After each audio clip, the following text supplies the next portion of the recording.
final lesson on Revelation for August the 30th. We're going to look at Revelation chapter 21, the beautiful description of what the future will be like.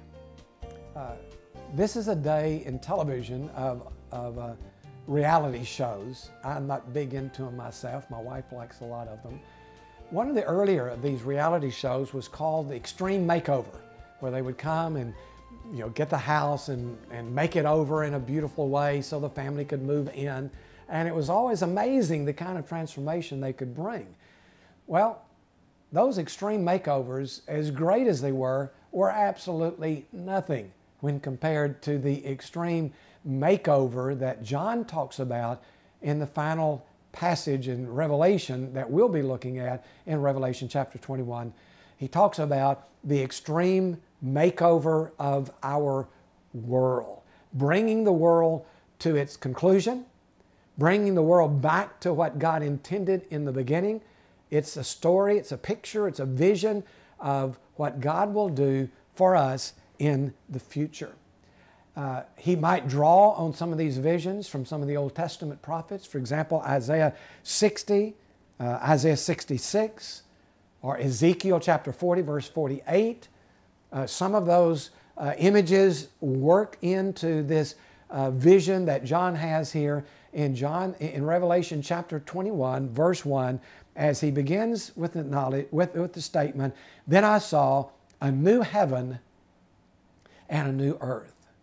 Now, in the Greek, there are at least two words to translate new. One of them is the word neos, N-E-O-U-S, which simply means new in time.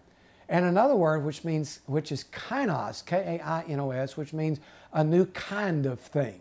It's kainos that is used here. In other words, he's not just talking about another city that compares to cities in the past. He's talking about a new city of a different kind, unlike any city before.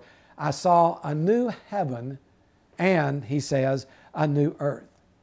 He then goes on to say that there was still in verse 1, there was no longer any sea.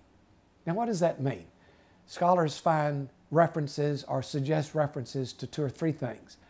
Remember the picture of the throne back at the beginning? There was this sea of glass around it. I said that symbolized the fact that you couldn't approach the throne, the transcendence of God, the separation of God from us.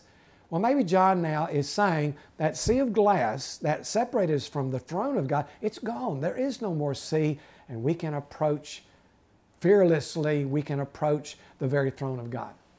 Some other scholars suggest that he has in reference here his own condition. He is in exile on the Isle of Patmos. And on this Isle of exile, he is separated from all of the things that are important to him. His family, his friends, all of the things that are good in life.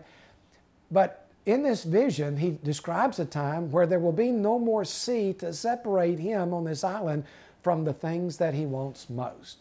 A third suggestion connects this with the idea of the sea and the dangerous, strange animals that inhabit the sea. For example, Isaiah 27 verse 1 talks about a leviathan that is in the ocean. Job 26 verse 12 refers to that. Think Loch Ness Monster back in the ancient days. This is kind of the picture that is there. And perhaps what John is saying here is that with the removal of the sea, the removal of these animals, these creatures that are dangerous to us, have been taken away. Any of those ideas will fit. The point is the same. There is now